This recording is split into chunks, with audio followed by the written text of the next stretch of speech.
不好意思，请问一下，人民广场怎么走？你现在就在人民广场啊。什么？你要去哪一边？1号线、2号线、商场还是公车站？等一下，我只是想问路，为什么突然像考试一样？这就是很多人第一次在中国问路时最崩溃的瞬间。你以为你会卡在词汇，结果真正的问题是，中国人默认地点不是一个点，而是一个巨大区域。对，我以前一直觉得，我知道地点名字就够了。完全不够。大家好，我是 Shen。大家好，我是 Mo。中国很多地方都超级大，一个地铁站可能有10几个出口，甚至不同出口之间，你可能要走10几分钟。10分钟？对，所以中国人问你去哪边，其实是在救你。但问题是，我根本听不懂后面那些方向。这才是真正的听力战场，因为问路中文很少按照课本来，课本会教请问怎么去博物馆，但现实世界里，中国人更常说往前走，左拐，前面那个口进去，看到便利店再右转，从 B 口出。等一下，口这个字为什么一直出现？对，这里很多人会卡住，因为你学了出口，但真实世界大家直接说闭口啊，所以从 B 口出，就是从 exit B 离开。对，但真正卡住的点是，很多人听成闭口住。对，真的很像。尤其地铁广播很快的时候，请从3号口出站，你大脑会开始怀疑人生。我发现还有一个问题，中国人讲话时很喜欢说那边。对，那边是中国问路核心词之一，但它超级不具体。对呀，到底是哪边？但中国人默认你会结合身体方向、手势、环境一起理解。中文现实沟通不是纯语言游戏，是大脑预测游戏。所以，如果我只专注听字，会完全不明白。是的，因为很多时候，你真正该听的不是完整句子，而是方向锚点。什么意思？比如，你只要抓到左边 B 口，直走，记下，换成，其实你已经活下来了。等等，换成真的很常出现。超级长，而且第一次去中国的人很容易听不懂。对，很多人脑里在找 transfer， 但耳朵突然听到换乘通道，然后大脑直接空白。对，更麻烦的是，中国地铁广播速度通常很快，前方到站可换乘2号线，请从列车前进方向。停！列车前进方向，左侧车门将会打开。我第一次听的时候，我根本不知道哪里是前进方向。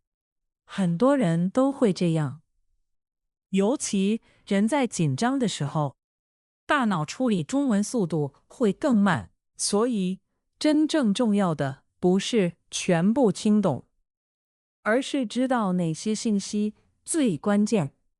那最关键是什么3件事：第一，站名；第二，出口字母或数字；第三，换成线路号码。其他很多内容，这个其实可以模糊处理。但我还有一个超级尴尬的问题，什么我不敢问第二次。啊？这个才是真正限制很多人的东西。因为对方已经讲一次了，我还是听不懂，很丢脸。但中国现实世界里，大部分人不会介意你再问。真正危险的是，你假装听懂。对，然后越走越远。最后直接到另一个区。所以到底怎么自然重问？很简单，不要说长句，越紧张越要短。不好意思，再说一次。哪个口？左边还是右边？1号线吗？这种确认句在真实世界超重要。啊，就像拼图一样。对，因为真实听力不是一次性完全理解，是不断确认。但这里还有一个隐藏问题，还有，中国很多地铁站不止大，还会有安检。对，我第一次进地铁的时候超慌。因为工作人员可能直接说包过一下，水喝一口，充电宝拿出来。等等，水喝一口。有时候安检会要你证明不是危险液体，所以他们会叫你喝一口。但如果我只听到喝一口，我会想，为什么突然叫我喝东西？对，中国真实中文很多句子都是缩略版，主语省略，动作省略，但本地人大脑会自动补全。所以外国人就会一直卡。对，尤其公车也是。公车又有什么坑扫码，啊？我就知道。中国公车上你可能会听到前门上、后门下，扫码，刷一下。刷一下也很危险，因为根本不知道刷什么。对，但中国人默认是手机、交通卡、支付码。真实中文最大的问题之一就是默认背景知识。你不在那个文化里，你就会听不懂。对，所以很多人不是中文差，是缺少场景预测。哦，我开始发现了，中文听力很多时候不是听觉问题，是场景理解问题。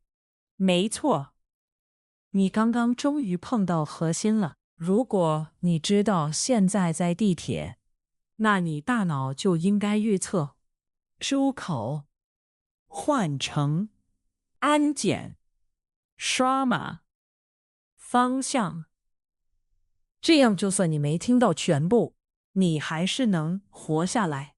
但如果完全没预测，大脑就会像被中文机关枪扫射。对，很多人第一次去中国地铁就是这种感觉。好，那现在快速生存总结一下。第一，不要执着哪个字，先抓方向关键词。第二，听到口，大概率是出口。第三，换乘一定要立刻警觉。第四，听不懂就立刻确认，不要假装懂。第五，介入场景前，先预测可能出现的中文，这样大脑就不会那么慌。对，而且你会发现，真正厉害的中文听力，从来不是完全听懂，而是就算没听懂全部，你还是知道怎么继续行动。这集如果你有共鸣，尤其是在中国地铁迷路过，在留言告诉我们。还有，下次别人跟你说从 C 口出去，你终于不会站在原地怀疑人生了。如果你喜欢这种真实中文生存场景，记得订阅我们。因为真正困难的，从来不是课本里的中文，而是现实世界突然丢过来的那一句。但等等，如果真的遇到紧急情况，比如手机没电、走失、被偷东西，甚至需要找公安怎么办？那就是另一种等级的中文生存了。下一集，我们会进入真正高压状态，求助中文。那个我感觉会更崩溃。